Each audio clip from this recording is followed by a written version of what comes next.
어젯밤 광주의 한 아파트에서 황당한 엘리베이터 사고가 났습니다. 40대 주민이 엘리베이터에서 내리다 승강기 통로 바닥에 떨어져 숨진 겁니다. 승강기가 오작동을 일으켰기 때문인데 먼저 사고 개요를 김인정 기자가 설명하겠습니다. 어젯밤 8시 30분쯤 광주시 북구의 한 아파트 승강기 통로 바닥에서 주민 48살 정모 씨가 숨진 채 발견됐습니다. 승강기가 고장났다는 신고를 받고 승강기 업체 직원이 기기 점검을 하다 지하 1층 바닥에서 정 씨를 발견한 겁니다. 퇴근길 승강기에 탄 정 씨가 자신이 사는 12층에서 문이 열리자 내리려고 발을 내디뎠는데 승강기 문이 열린 채 갑자기 위층으로 올라가자 승강기와 벽 사이 틈에 발이 빠진 채 말려 들어가 20여 미터 아래로 추락한 겁니다. 13층하고 12층. 그다음에 이 엘리베이터 그 바닥 있잖아요. 바닥. 이 바닥부나 딱 그 다리가 걸리면서 빠져나가 버려요. 밑으로. 사고가 난 승강기는 11년 된 제품으로 사고가 나기 하루 전에도 고장을 일으켰습니다. 하루 동안 잇따랐던 3차례 고장으로 사고 당일 아침에도 수리가 이어졌는데 결국 승강기 문이 열린 채 움직이는 고장까지 이어진 겁니다. 전문가들은 문이 열릴 때 승강기를 멈춰주는 센서가 문제를 일으켰다고 보고 있습니다. 작동 승강기를 명령을 내려주는 이제 전기 부분들, 브레이크를 잡아라든지 이런 부분들에 대한 명령을 내리는 전기기기가 좀 문제가 있었지 않았냐. 국과수와 함께 현장 검증을 마친 경찰은 관리사무소와 승강기 업체 등을 상대로 고장 원인과 점검 소홀 여부를 수사하고 있습니다. MBC 뉴스 김인정입니다.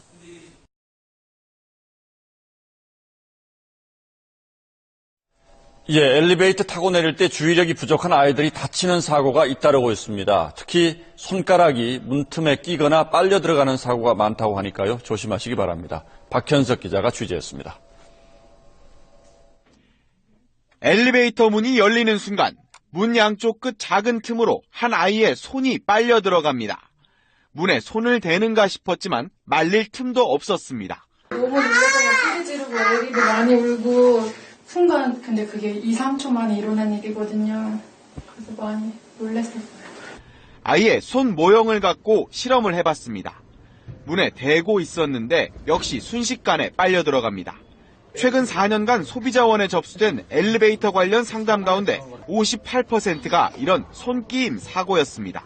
특히 어릴수록 다친 어린이가 많았습니다. 엘리베이터 문틈 허용 기준은 10mm 이내인데 반해 만 2세 아동의 새끼손가락 굵기는 평균 7, 8mm에 불과하기 때문입니다. 어른 같은 경우에는 반사신경이 빠르고 근력이 있다 보니까 바로 손을 빼서 사고가 일어나지 않는데 어린이 같은 경우에는 근력이 약하다 보니까 그대로 밀려 들어가서 빼지 못하는. 보통 문이 닫히다가도 중간에 사람이 감지되면 다시 열리지만 손끼임을 감지해 문 열림을 중단하는 장치는 고비용 때문에 아직 보편화되지 않았습니다. 소비자원은 타이완이나 일본처럼 커다란 위험 표지판을 부착하도록 관계기관에 건의했습니다. SBS 박현석입니다.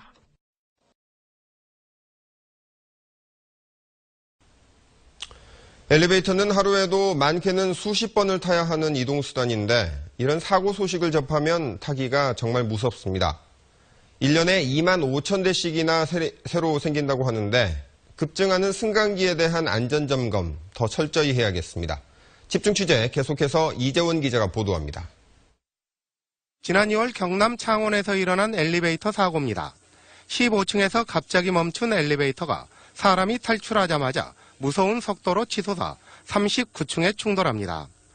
검사를 했죠. 그래 하니까 여기 문제가 있다. 보수를 했는데 이제 사고가. 지난해 부산에서는 엘리베이터가 5층에서 2층으로 추락해 타고 있던 사람들이 크게 다쳤습니다. 갈수록 사고 유형이 다양해지고 있지만 대부분 문이 안 열려 안에 갇히는 경우입니다. 지난해 갇힌 사고로 구조된 사람만 2만 1,000명에 이릅니다. 기본적인 안전수칙은 비상벨을 누르고 전문가의 구조를 기다리는 것입니다. 엘리베이터 문을 강제로 열고 탈출을 시도하다가 사고로 이어지는 경우가 종종 발생하고 있습니다. 근본적으로는 안전점검을 강화하는 노력이 필수적입니다. 국내 승강기 설치 대수가 올해 초 50만 대를 돌파한 가운데 승강기에 비상통화장치가 설치된 것은 절반에 그치고 있습니다.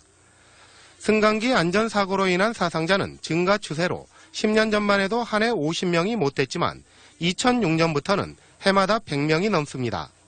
특별 안전점검을 갖다가 매년 분기별로 수시로 이제 실시해가지고 노후 승강기라든가 불법 승강기라든가 또 다중이용 시설 승강기에 대해서 이제 시설 이 관리를 유지 관리를 철저히 하도록. 한 해 2만 5천 대의 승강기가 늘고 있는 가운데 광주에는 1만 7천 대, 전남에는 1만 3천 대의 승강기가 설치되어 있습니다. MBC 뉴스 이재원입니다. 며칠째 여러 번 수리를 한 엘리베이터를 탔던 주민이 아파트 통로로 추락해서 숨졌습니다. 사고 당일 아침에도 수리를 한 엘리베이터였습니다. KBC 정희진 기자의 보도입니다. 어젯밤 8시 반쯤 광주 북구의 한 아파트 지하 1층 엘리베이터 통로에서 48살 정모 씨가 숨진 채 발견됐습니다. 제 방에 들어왔었거든요. 근데 거기서 으아 비명소리 들리고 쿵 소리 들렸어요. 엘리베이터 고장이 원인이었습니다. CCTV 분석 결과 정 씨는 12층에서 문이 열리자 내리려고 했지만 갑자기 엘리베이터가 멈추지 않고 계속 올라가면서 중심을 잃고 통로 아래로 떨어졌습니다. 문이 열려. 자연스럽게 되게 하지 않았지. 근데 엘리베이터 뒤로 올라오고 있어. 문은 열렸는데 이 사람이 배 뒤에는 흙 꺼지니까 밑에 떨어진 것이. 사고가 난 엘리베이터는 이미 4월 전부터 고장으로 여러 번 수리업체가 다녀갔습니다. 어제 오전에도 수리업체가 한 차례 점검을 하고 돌아갔습니다. 고장이 나서 또 이제 왔다 갔다 하는 소리는 제가 들었습니다. 경찰은 엘리베이터를 제어하는 브레이크 등에 문제가 있는 것으로 보고 정확한 사고 원인을 조사하고 있습니다. 승강기 안전관리원에 따르면 지난해 2,552건의 엘리베이터 안전사고가 발생하면서 130명이 다치거나 숨졌습니다. KBC 정희진입니다. 승강기 문이 열리거나 밀리면서 사람이 추락하는 사고가 잇따르고 있습니다. 정부가 2008년에 승강기 문의 안전 기준을 마련했습니다만 그 이전에 설치된 승강기가 많아서 문제입니다. 조정아 기자입니다. 전동 스쿠터가 승강기 통로에 처박혀 있습니다. 56살 고모 씨를 태운 전동 스쿠터가 승강기 문을 뚫고 지하로 추락한 것입니다. 승강기를 기다리던 고 씨는 손자를 안은 채 전동 스쿠터를 작동하다 실수로 승강기 문에 부딪혀 이렇게 문이 그대로 밀리며 추락한 겁니다. 4년 전에는 전동 휠체어를 탄 30대 장애인이 승강기 문을 들이받고 15m 아래로 떨어져 숨지기도 했습니다. 승강기 문이 억지로 열리는 걸 막아주는 부품인 도어슈가 충격을 버티지 못한 것입니다. 도어슈라는 게 있는데 그게 이제 그렇게 생각처럼 강하지 못해요. 그러니까 그거는 외부 충격이 있으면 열릴 수 있다고 보시면 돼요. 이 때문에 정부는 체중 60kg인 두 사람이 시속 10km의 속도로 부딪힐 때 견딜 수 있도록 설치하라는 기준을 지난 2008년에 마련했습니다. 그러나 전국 승강기 40만여 대 가운데 90% 정도가 2008년 이전에 설치돼 안전기준이 적용되지 않았습니다. 저희 기준보다 물론 더 강한 기준으로 충격이 가해진다면 그런 부분들은 생길 수는 있겠죠. 기존에 설치된 승강기에 대해서도 안전기준을 적용할 수 있는 방안 마련이 시급합니다. KBS 뉴스 조정아입니다. 광주의 한 아파트에서 40대 여성이 승강기를 탔다 추락해 숨졌습니다. 승강기가 문이 열린 상태에서 오작동을 한 겁니다. 김인정 기자입니다. 어젯밤 8시 30분쯤 광주 북구의 한 아파트 승강기 통로 바닥에서 주민 48살 정모 씨가 숨진 채 발견됐습니다. 같은 아파트 주민이 승강기가 고장났다고 신고해 승강기 업체 직원이 기기를 점검하던 중 통로 바닥에서 숨져 있는 정 씨를 발견했습니다. 승강기에 탔던 정 씨가 자신이 사는 12층에서 내리려고 했지만 승강기가 문이 열린 채 멈추지 않고 계속 올라가면서 중심을 잃고 허공으로 추락한 것으로 추정됩니다. 오작동한 승강기는 15층에서야 멈췄습니다.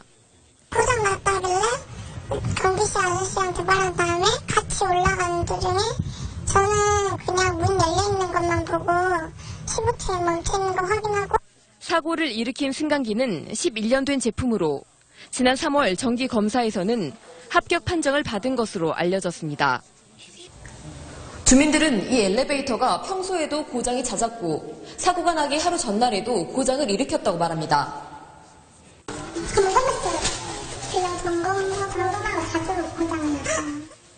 경찰은 승강기 업체와 관리사무소 등을 상대로 관리 소홀 여부 등 정확한 경위를 조사하고 있습니다.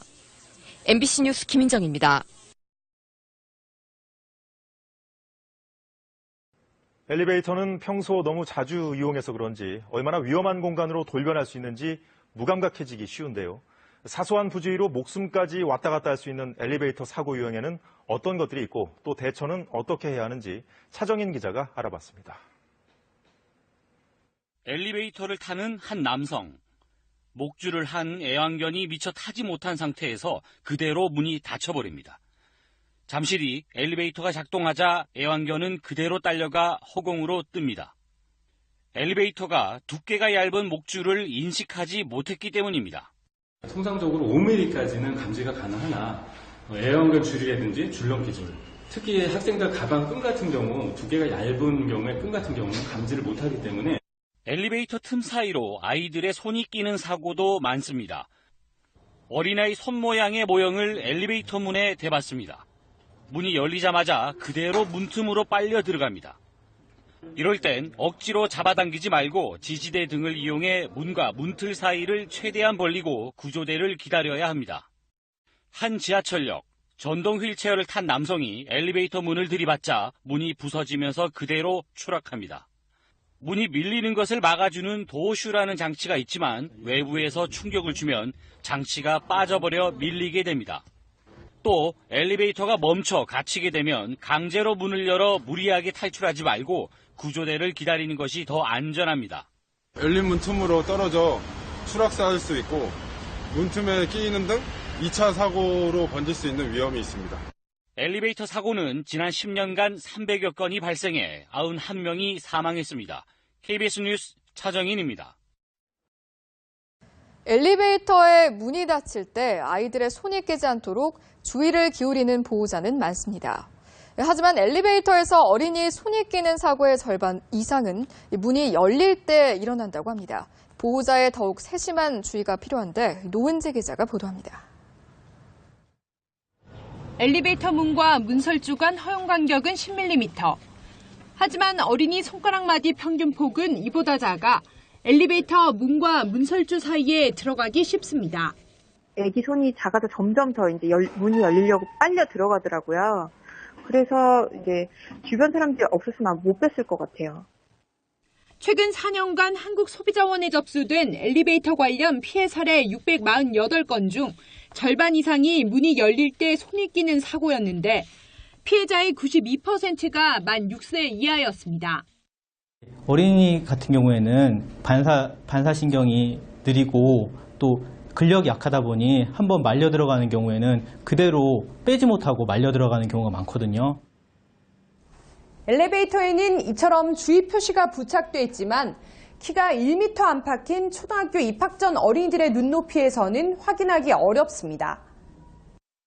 반면에 대만과 일본은 어린이가 볼 수 있는 위치에 우는 얼굴이나 상처난 손이 그려진 그림을 붙이고 있습니다. 한국소비자원은 어린이가 주로 이용하는 다중이용시설의 엘리베이터에 어린이 손김 주의 표시와 손가락 감지 장치를 설치할 것을 국민안전처에 건의하는 한편 부모들에게도 각별한 주의를 당부했습니다. 연합뉴스TV 노은지입니다. 어린이 통학 차량 사고가 또 발생했습니다. 이번엔 2살 난 아이가 후진하던 어린이집 버스에 치여 숨졌는데요. 인솔 교사와 운전기사 둘 중 한 명만 주의를 기울였다면 피할 수 있었던 사고였습니다. 김종태 기자입니다. 2살 박모군이 갑자기 후진하는 통학버스에 치여 쓰러집니다. 곧바로 병원으로 옮겨졌지만 박군은 숨졌습니다. 박군이 다른 아이 9명과 함께 12인승 통학버스를 타고 어린이집에 도착한 건 오전 9시 15분쯤. 인솔교사가 아이들을 차에서 내려 건물로 데려갔지만 박군만 챙기지 못했습니다. 운전기사도 박군이 차 뒤에 있다는 걸 확인하지 못했습니다. 저 애기들이 입시를 시키든지 해놓고 난 다음에 차를 움직여야 되는데 그러지도 않고 확인도 안 하고 차를 움직이는 것 같구만. 경찰은 통학 안전수칙이 제대로 지켜졌는지 수사하고 있습니다.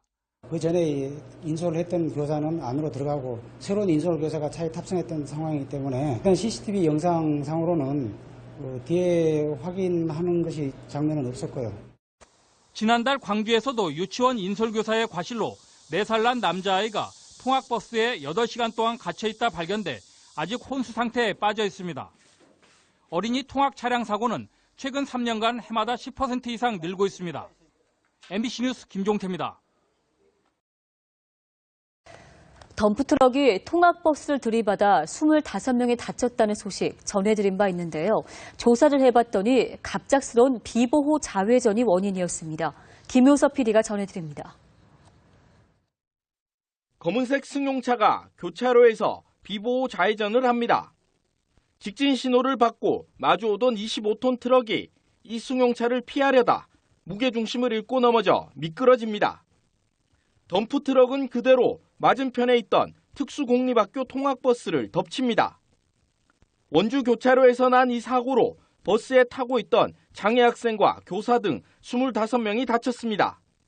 강원 원주경찰서는 사고 직전 교차로에서 비보호 좌회전을 한 승용차 운전자 65살 A씨를 뺑소니 혐의로 입건했습니다.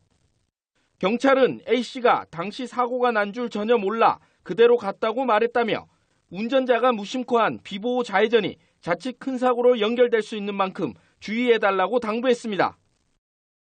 경남 사천경찰서는 심야 시간 빈집과 상가에 10차례 침입해 수천만 원 상당의 금품을 훔친 혐의로 60살 여성 김모 씨를 구속했습니다. 김 씨는 휴대용 절단기로 방범 창살 등을 뜯어내 안으로 들어간 뒤 다이아몬드 반지 등 2,600만 원 상당의 금품을 훔쳤으며 나중에 보석 감별기로 진품만 골라 작물업자에게 팔아넘긴 것으로 조사됐습니다. 연합뉴스TV 김효섭입니다. 혹시 세리미법이라고 들어보셨습니까? 이 통학 차량에 치여 숨진 어린이의 이름을 붙여 만든 법인데 시행된 지 1년이 지났지만 안전사고는 여전한 것으로 나타났습니다. 이 때문에 경찰이 신학기를 앞두고 집중 단속에 나섰는데요. 어린이 통학버스를 앞지르면 범칙금 10만 원이 부과됩니다. 홍성욱 기자입니다. 지난 2013년 충북 청주에서 4살 여자 어린이가 통학 차량에 치여 숨진 사고. 안타까운 사고의 재발을 막기 위해 통학버스의 안전규정을 강화하는 이른바 세리미법이 지난해부터 본격 시행됐습니다. 하지만 사고는 끊이지 않았습니다. 지난해 4월 경기도 광주에서 4살 어린이가 또다시 통학버스에 치여 숨졌습니다. 한 달 앞서서는 25인승 어린이집 통학 차량이 소로 아래로 추락해 원생과 교사 등 14명이 다치기도 했습니다. 통학 차량에 보호자가 함께 타고 안전띠를 맸는지 살펴야 하지만 여전히 지켜지지 않고 있습니다. 새학기를 맞아서 어린이 통학버스 사고가 집중되는 경향이 있어서 예방 차원에서 집중 단속을 실시하고 있습니다.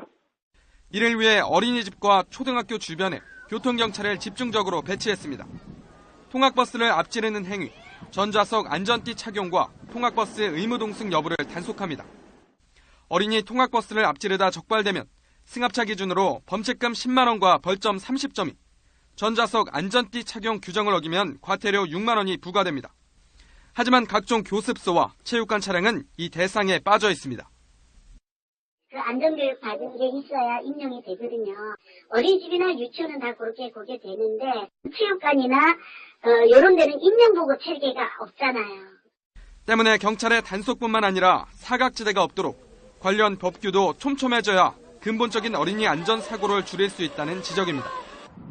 YTN 홍서욱입니다. 4살 배기 아이가 자신이 타고 온 어린이집 통학 차량에 치여서 안타깝게 숨졌습니다. 이런 일을 막자고 마련된 이른바 세리미법이 본격 시행된 지 2달도 채 안 됐지만 정작 무용지물이 된 셈입니다. 우철희 기자의 취재입니다. 어린이집 통학버스에서 아이들이 하나둘씩 내립니다. 그리고 잠시 뒤 경찰에는 아이 한 명이 길가에 숨져 있다는 신고가 접수됐습니다. 알고 보니 버스에서 내렸던 어린이집 원생 4살 이모군이었습니다. 이군은 어린이집에서 불과 10m도 떨어져 있지 않은 이곳에 머리를 크게 다친 채 쓰러져 있었습니다. 경찰 조사 결과 이군은 통학버스에서 내린 뒤 차량 앞쪽에 있다 출발하는 차량에 치인 것으로 드러났습니다. 당시 아이들의 승하차를 지도하는 인솔교사까지 있었지만 어린이집 관계자 누구도 사고 사실을 알지 못했습니다. 운전기사는 경찰 조사에서 이군을 미처 보지 못했다고 진술했습니다. 사고하는지 몰랐어요. 그럼 경찰서에서 어떻게 연락을 받은 거예요? 원에서 전화가 왔어요. 해당 버스는 지난해 4월 통학 차량으로 정식 신고를 마쳤고 어린이집 관계자들 역시 안전교육을 이수한 것으로 조사됐습니다. 통학 차량 안전 기준을 강화하는 이른바 세리미법이 본격 시행된 지 2달도 채 지나지 않은 시점에 또다시 어린 목숨이 희생되면서 법의 실효성에 강한 의문이 제기되고 있습니다. 작년에 이 차량이 등록 당시에 신고 기준에 적합한 판정이 나서 정상적으로 등록이 된 차량입니다. 경찰은 통학버스 운전기사 37살 김모 씨를 입건하고 어린이집 원장과 인솔교사의 과실 여부를 조사하고 있습니다. YTN 우철입니다.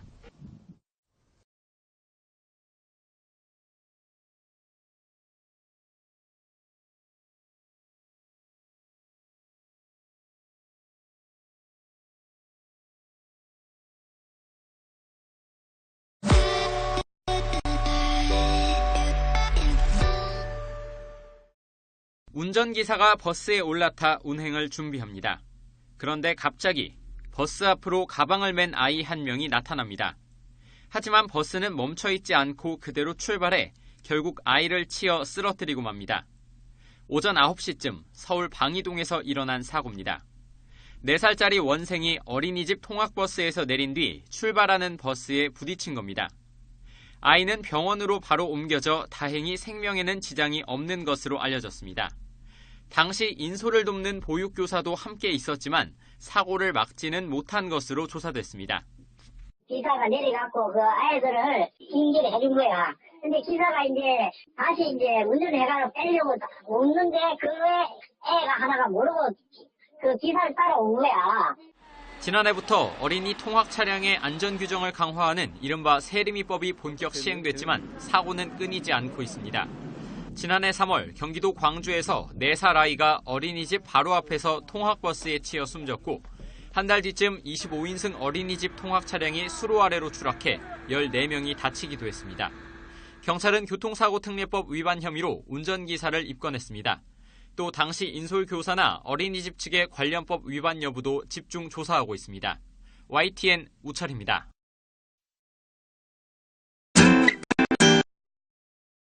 선생님, 신차 계약은 잘 끝...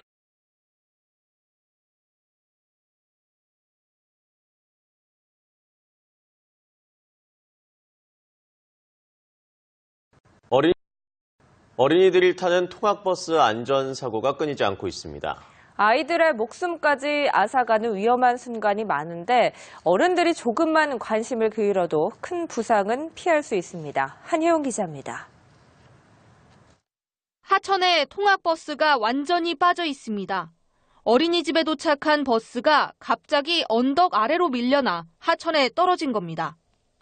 버스 안에는 3살에서 5살 어린이 12명이 타고 있었는데 다행히 크게 다치지 않았습니다. 차에 탄 보조교사가 아이들이 어린이용 안전벨트를 단단하게 매도록 했기 때문입니다. 이보다 불과 사흘 전 경기도 용인에서는 태권도장 통학버스에 탄 6살 양모양이 차에서 떨어져 숨졌습니다.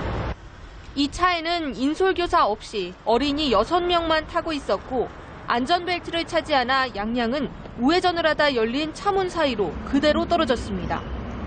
지난 1월부터 시행에 들어간 세리미법을 충실히 지킨 통학버스와 그렇지 않은 경우의 차이가 드러납니다. 세리미법은 어린이 통학 차량엔 안전벨트와 보호표지 등을 갖추고 경찰에 신고하지 않으면 과태료를 물게 했습니다.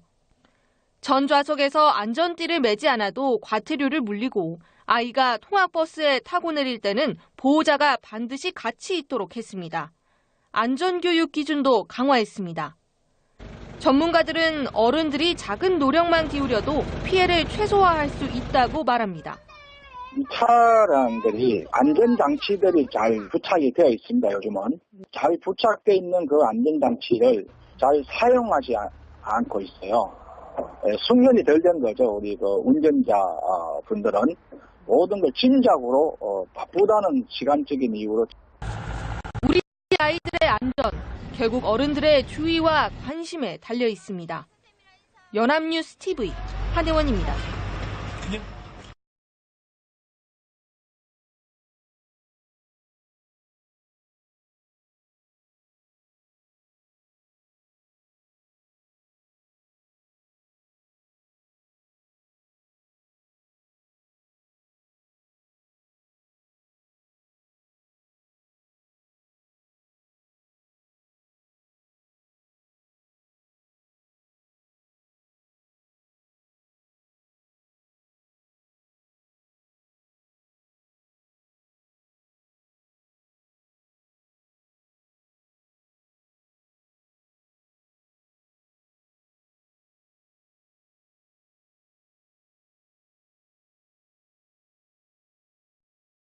한 어린이가 학원 버스에서 내린 뒤 길을 건너다가 사고가 났다면 학원 책임은 어디까지일까요?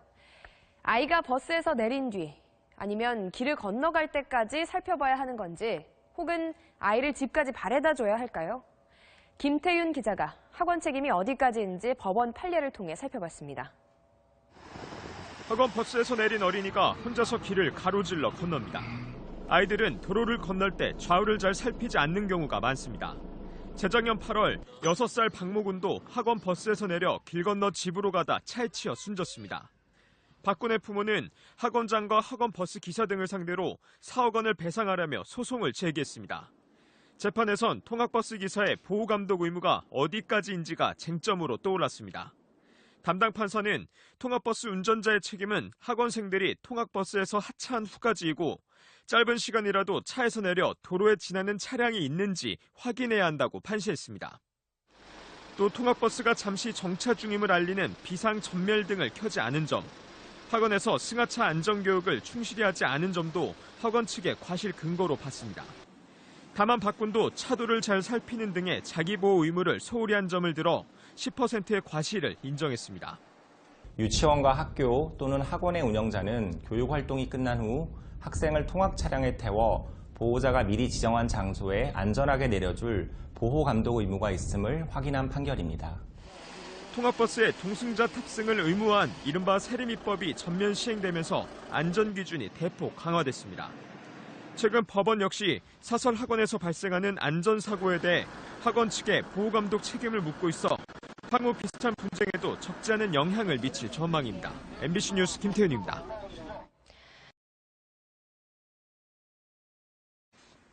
네, 어린 자녀 키우는 부모님들은 어린이 통학버스 사고 소식 접할 때마다 정말 가슴이 철렁하실 텐데요. 13세 미만 어린이 통학 차량에 동승자가 의무적으로 탑승하는 이른바 세리미법이 지난달부터 확대 시행됐지만 잘 지켜지지 않고 있습니다. 정혜미 기자가 취재했습니다. 경찰이 노란색 어린이 통학 차량을 세워 점검합니다. 인솔교사가 없습니다. 어린이는 안전띠를 매지 않았습니다. 친구 안전벨트 맸어요? 다른 통학 차량도 마찬가지.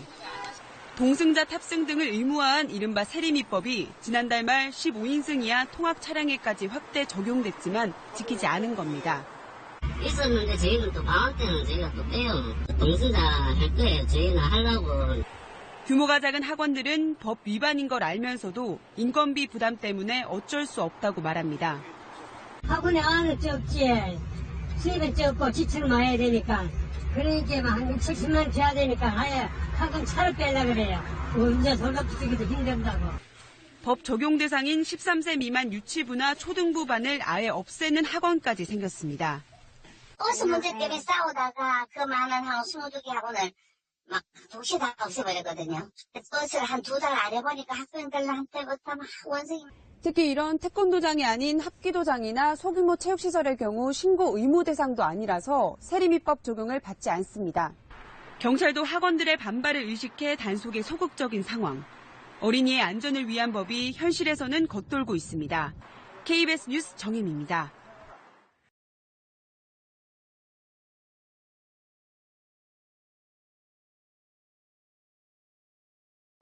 저희 KNN이 단독으로 영상을 입수해 보도해드렸던 창원 어린이집 버스 사고에서 아이들을 구조했던 시민 영웅들 기억하십니까? 알고 보니 같은 회사를 다니는 직장 동료들이었는데 경남경찰청이 이들에게 감사의 마음을 전했습니다. 정경 기자입니다. 어린이집 통학버스가 쓰러지자 10여 명이 바로 달려나옵니다. 시민들은 발빠르게 서로 도와 6명의 아이를 무사히 구했습니다. 기적을 만든 시민 영웅들은 다름 아닌 사고 현장 인근에 있는 모 감리회사 동료 직원들입니다. 사고 당시 큰 소리에 누가 먼저 할 것 없이 밖으로 달려나갔습니다. 앞서 나갔던 원종현 부장이 차 안으로 들어갔습니다. 남자아이를 바로 구조하고 뒤로 갔는데 이제 여자아이가 이마 쪽에서 피를 흘리고 있었어요. 그리고 저보고 아저씨 피나요 하길래 저는 괜찮아 빨리 내려줄게 하고 바로 내려서 15명의 직원이 함께 나와 구조를 도왔습니다. 빠르게 역할을 나눠 10분 만에 아이들을 모두 차 밖으로 대피시켰습니다. 안전띠를 자를 가위, 부상자를 위한 수건과 휴지 등을 각자 챙겨 나오기도 했습니다. 다들 자기가 뭘 해야 될지에 대해서 생각을 하고 할 수 있는 부분 내에서 다들 하고 있었던 것 같아요. 그래서 그렇게 빠르게.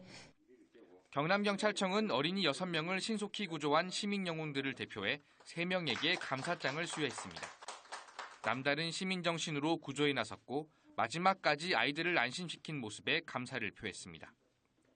직장 안에서 다져진 동료애와 호흡이 급박한 사고 현장에서 아이들을 안전하게 구조하는 힘이 됐습니다. KNN 정경입니다. 어제 오후 경남 창원에서 어린이집 통학버스가 승합차와 충돌한 뒤 넘어지는 아찔한 교통사고가 있었습니다. 그런데 차량에 타고 있던 아이들 6명 가운데 2명만 가벼운 찰과상을 입고 구조됐습니다. 무슨 일이 있었던 것일까요? 네, 저희 KNN이 사고 순간 의료원 시민들의 생생한 영상을 단독 확보했습니다. 정경 기자입니다. 경남 창원시의 한 주택가 사거리입니다. 승합차가 어린이 통학버스를 들이받습니다. 빗길에 미끄러진 버스가 그대로 쓰러집니다. 사고 직후 시민들이 바로 버스로 달려듭니다. 앞유리를 통해 들어가 아이를 구조합니다. 아이를 안고 안전한 곳으로 옮깁니다. 쿵 하는 소리가 크더라고요. 이제 우리 직원분들도 이제 나오고 주민분들도 한두 분 나오고 그래서 빨리 애들부터. 사고가 난 시각은 어제 오후 5시쯤입니다. 가까이 있는 회사 사무실 직원 등 10여 명이 함께 구조에 동참했습니다. 버스에는 3살에서 7살까지 모두 6명의 아이가 타고 있었습니다. 시민들은 차 앞유리 창을 통해 버스 안으로 진입한 뒤 10분 만에 모두 구조를 끝냈습니다. 그냥 들어갔죠. 그 여직원이 애들 빨리 구하라고 얘기를 해가지고 바로 들어갔죠. 어린이 2명이 가벼운 찰과상을 입었을 뿐 운전기사와 어린이집 교사, 승합차 탁승자까지 12명이 무사히 구조됐습니다. 비가 와가지고 좀 날씨도 춥고 해서 애들 전부 다 이제 저희 사무실의 소파에서 이제 뭐 간식거리 좀 주고 하니까 금방 또 괜찮더라고요. 아이들은 모두 안전띠를 착용하고 있었습니다. 그 차량이 전도되면 학생들이 심한 부상을 당할 수가 있는데 안전띠 착용을 해서 부상이 좀 작았던 부분도 있고. 지난 8월 부산 곰내터널 유치원 버스 전도 사고 때도 10명의 시민이 신속하게 힘을 모아 21명의 어린이가 무사히 구조됐습니다. 시민의 빠르고 의료운 행동과 기본에 충실한 안전띠 착용이 아이들의 생명을 지켰습니다. KNN 정경입니다.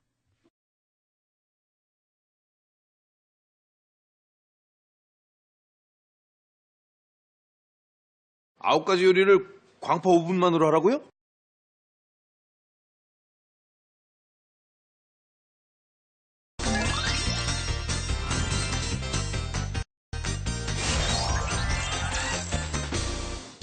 네 살배기 원생이 자신이 타고 온 어린이집 통학 차량에 치여서 숨졌습니다. 갑자기 차가 쏠리면서 3살 유아가 이렇게 차 안에서 바닥에 쓰러졌고요. 이 아이는 하루 뒤인 어제 뇌출혈로 끝내 숨졌습니다. 어른들의 부주의로 인해 어린 생명을 앗아간 안타까운 사고들. 반복돼서는 안 되겠죠? 그래서 올해 1월부터 어린이 통학버스 관련 법규가 시행되고 있습니다. 먼저 일반 운전자들의 준수사항부터 알아봅니다. 차량 앞으로 어린이 통학버스가 정차 중이죠. 전멸등이 작동 중이라면 어린이나 영유아가 타고 내리는 중이라는 말입니다. 이 차로의 바로 옆 차선까지 차량 운전자는 일시 정지하여 안전을 확인한 후 서행하여야 합니다.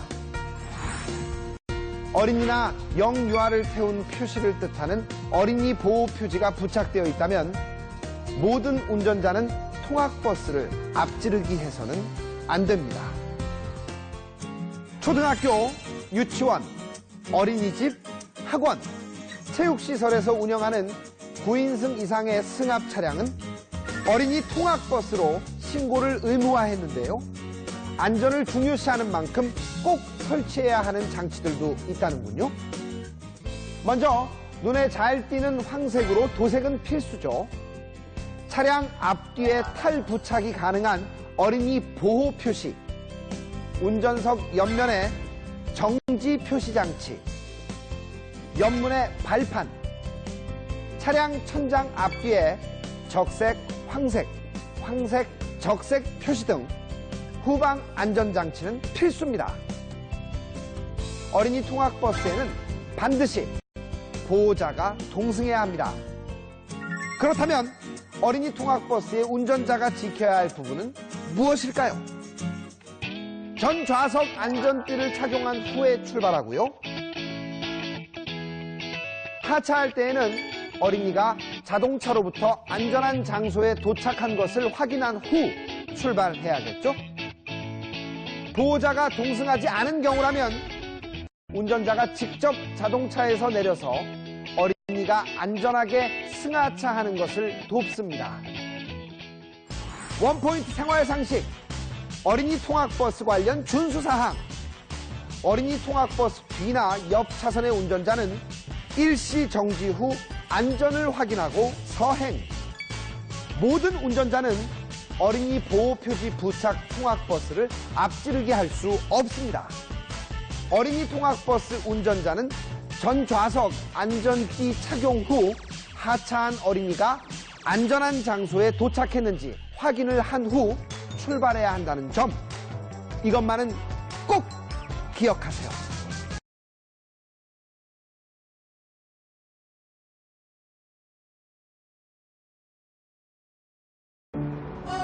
풍부하게. 지금 여기 클라우드가 있어.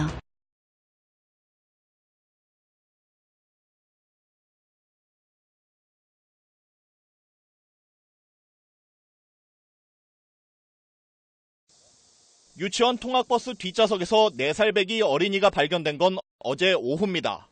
아침에 버스에 탄 지 8시간 가까이 지난 뒤였습니다.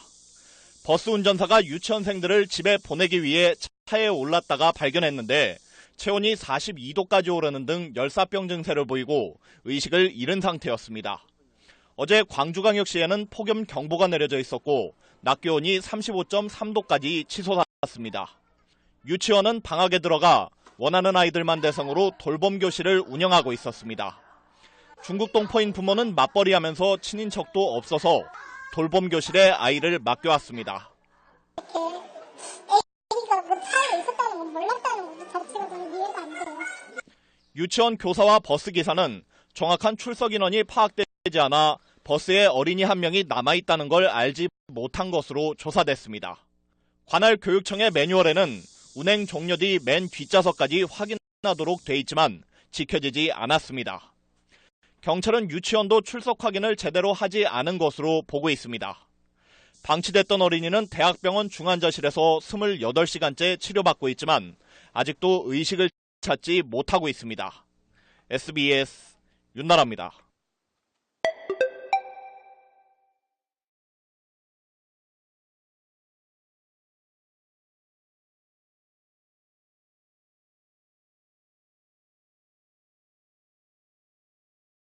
대학교 통학버스와 승합차가 충돌해 4명이 숨지고 1명이 크게 다쳤습니다.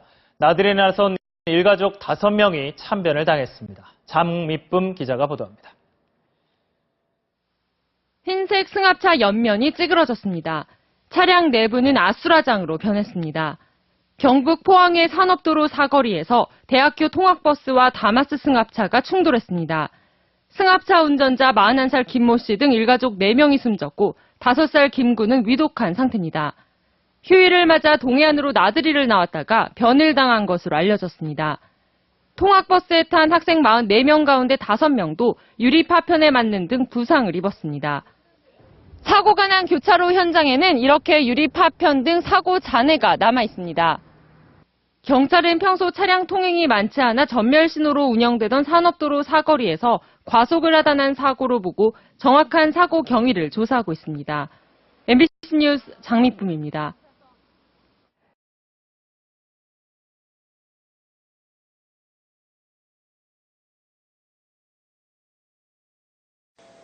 고등학생 22명을 태운 통학버스가 추돌 사고를 냈는데 학생들은 한 명도 다치지 않았습니다. 모두 안전띠를 하고 있었기 때문입니다. 밤사이 교통사고 또 화재도 잇따랐습니다. 강정규 기자입니다. 버스 앞부분이 종이장처럼 구겨졌고 승용차 한 대는 뒤집힌 채 도로에 나뒹굽니다. 어제 저녁 8시 반쯤 전북 김제의 요양병원 앞 도로에서 고등학생 22명을 태운 통학버스가 신호를 기다리던 1.5톤 화물차와 승용차를 들이받았습니다. 튕겨나간 화물차가 마주오던 승용차까지 충돌하면서 6명이 다쳤습니다. 하지만 경찰은 통학버스에 타 있던 학생들은 모두 안전띠를 하고 있어서 한 명도 다치지 않았다고 전했습니다. 어젯밤 9시 반쯤에는 지구대 앞 도로를 지나던 승용차가 마주오던 차량과 부딪힌 뒤 주차장 안으로 돌진했습니다. 이 사고로 지구대에 주차되어 있던 차량 등 모두 7대가 파손됐습니다. 경찰은 차량이 급발진하면서 사고가 났다는 운전자의 말을 토대로 사고 경위를 조사하고 있습니다. 또 오늘 새벽 2시쯤엔 경부고속도로 양재 나들목에서 대형 화물차 2대와 승용차가 잇따라 추돌해 화물차 기사가 다쳤습니다. 화재도 잇따랐습니다. 자정쯤엔 전북 익산의 산업 폐기물 처리장에서 불이 나 9천여만 원의 피해를 입었고 앞서 밤 11시 반쯤엔 경기도 화성의 전자제품 조립 공장에서 불이 나 1,000만 원의 재산 피해가 나기도 했습니다. YTN 강정규입니다.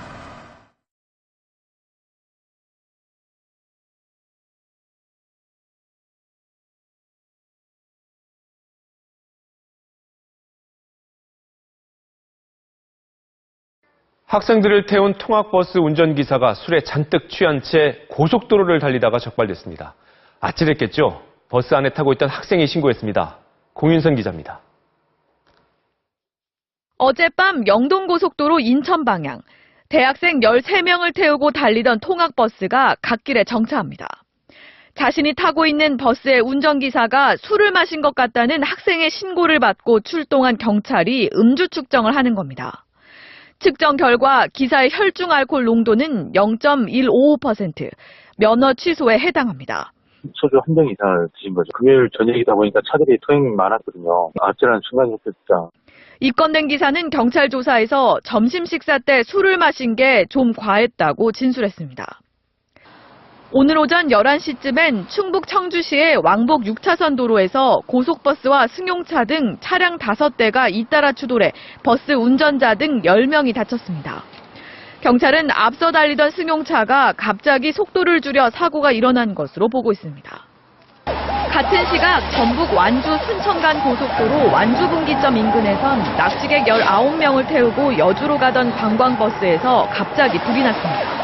승객들은 긴급 대피해 인명피해는 없었지만 버스가 완전히 타 소방서 추산 440만 원의 재산 피해가 났습니다. MBC 뉴스 종선입니다.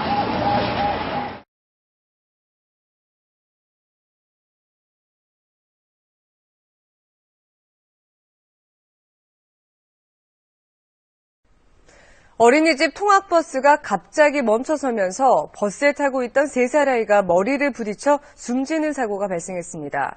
보육교사가 보채는 아이를 안고 있다가 함께 넘어지면서 일어난 참변이었습니다. 양창희 기자입니다.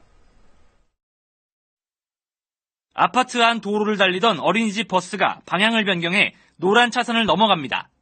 버스는 반대편에서 마주오는 승용차를 발견하고 급하게 멈춥니다. 어린이들을 태운 통학버스는 이 정상적인 진행 방향 대신 반대편 차로로 진입하다 마주오는 차량을 만나 급제동했습니다. 충돌은 피했지만 정작 사고는 버스 안에서 벌어졌습니다. 버스가 갑자기 멈추면서 3살 난 남자아이를 안고 서 있던 보육교사 34살 오모 씨가 아이와 함께 넘어진 겁니다. 아이는 버스 바닥 모서리에 머리를 부딪혔고 병원으로 옮겨 치료를 받았지만 이튿날 새벽 숨졌습니다.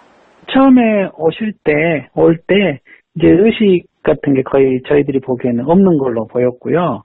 뇌에 상당히 깊은 부위까지 어떤 충격이 갔다고 보죠. 경찰은 차선을 벗어난 버스 운전자 63살 윤모 씨가 마주오는 차량을 보고 놀라 급정거하면서 사고가 난 것으로 보고 있습니다. 큰 차량이 한 번에 핸들을 꺾을 수 없다고 그렇게 진술을 합니다. 중앙선을 넘어가지고 편안하게 어린이집 앞으로 이동해서 경찰은 운전자를 안전운전 의무 위반 혐의로 불구속 입건하는 한편 보육교사 등을 대상으로 정확한 사고 경위를 조사하고 있습니다. KBS 뉴스 양창입니다.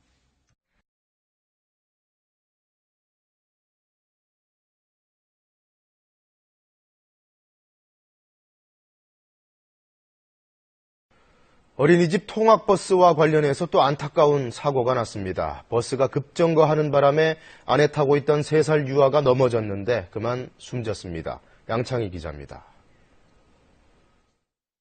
아파트 안 도로를 달리던 어린이집 버스가 방향을 변경해 노란 차선을 넘어갑니다. 버스는 반대편에서 마주오는 승용차를 발견하고 급하게 멈춥니다. 어린이들을 태운 통학버스는 이 정상적인 진행 방향 대신 반대편 차로로 진입하다 마주오는 차량을 만나 급제동했습니다. 충돌은 피했지만 정작 사고는 버스 안에서 벌어졌습니다. 버스가 갑자기 멈추면서 3살 난 남자아이를 안고 서 있던 보육교사 34살 오모 씨가 아이와 함께 넘어진 겁니다. 아이는 버스 바닥 모서리에 머리를 부딪혔고 병원으로 옮겨 치료를 받았지만 이튿날 새벽 숨졌습니다. 처음에 올 때 이제 의식 같은 게 거의 저희들이 보기에는 없는 걸로 보였고요. 뇌에 상당히 깊은 부위까지 어떤 충격이 갔다고 보죠.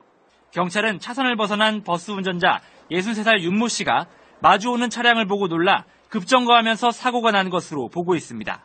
큰 차량이 한 번에 핸들을 꺾을 수 없다고 그렇게 진술을 합니다. 중앙선을 넘어가지고 편안하게 어린이집 앞으로 이동해서 경찰은 운전자를 안전운전 의무 위반 혐의로 불구속 입건하는 한편 보육교사 등을 대상으로 정확한 사고 경위를 조사하고 있습니다. KBS 뉴스 양창입니다.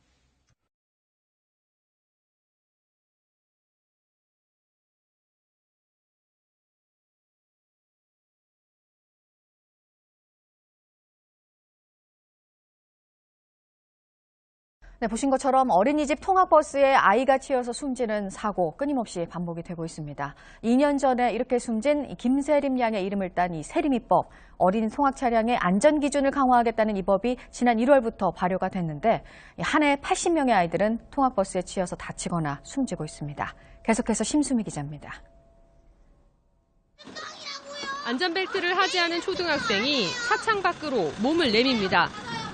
이를 제지하는 인솔자는 보이지 않습니다. 도와주신 선생님 계셔? 버스 기사님.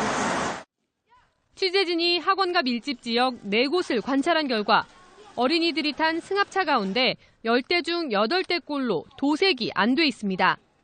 도색이 일일이 들어오는 것도 아니고 물론 이렇게 큰 학원들이 많지만 작은 학원들도 많잖아요.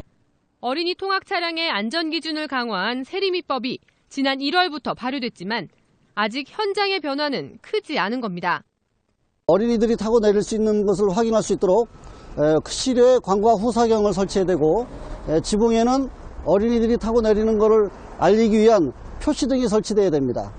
실제 근무자들의 안전교육을 강화해야 한다는 지적도 나옵니다. 현재는 원장과 운전자가 2년마다 한 번씩 이수하면 그만입니다. 교육 자체가 단편적으로 끝내는 경우가 상당히 많습니다. 모든 분들에 대한 어떤 정기적인 교육이 제도적으로 좀 강화돼야 되겠습니다. 통학버스에 치여 다치거나 숨지는 어린이는 한 해 평균 80여 명. 전체 어린이 교통사고 건수는 줄어드는 데 비해 통학버스 사고 숫자는 변함이 없습니다. JTBC 심수희입니다.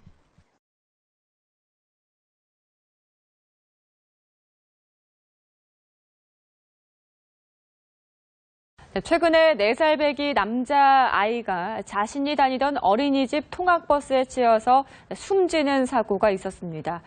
이런 사고의 원인은 무엇인지 또 대책은 없는 건지 윤지연 기자가 짚어봤습니다. 통학버스 사고 대부분은 아이들이 운전자의 시야각을 벗어나면서 발생합니다. 차량 뒷부분을 잘 살피도록 후방 카메라나 후방 센서가 설치된 경우는 많지만 뒤쪽만 확인한다고 해결되는 문제가 아니기 때문입니다. 경기도 광주에서 발생한 4살 이모군의 사망사고를 보면 이 군이 차량 앞쪽으로 튀어나왔는데 정작 운전자는 이 군을 친 사실조차 인지하지 못했습니다. 사고가 난 버스보다 높이가 낮은 15인승 버스입니다. 하지만 이 버스도 키 1m 정도의 아이가 가까이 다가서면 운전자의 시야에선 사라집니다.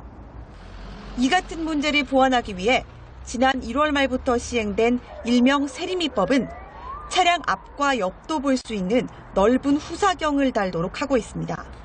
광각 후상이 이제 요거거든요. 요게 광각 후상이고 요것도 광각 후사경입니다. 설치하지 않은 경우도 좀 많이 있나요? 아주 많죠. 설령 설치했더라도 아이들이 정신없이 타고 내린 뒤 운전자가 잠시만 주의를 놓쳐도 곧 사고로 이어집니다. 전문가들은 운전자들이 사각지대 위험에 더 예민하게 반응할 수 있도록 제도 보완이 필요하다고 강조합니다. 전면도 영상 장치라든지 경고음이 울릴 수 있는 그런 설비를 갖다 갖추는 것이 아무래도 기간이 2년마다 한 번씩으로 돼 있기 때문에 아무래도 기간이 좀 길죠. 이미 마련된 제도가 무용지물이 되지 않으려면 어른들의 좀 더 강력한 의지와 세심한 관심이 필요해 보입니다. 연합뉴스TV 윤지연입니다.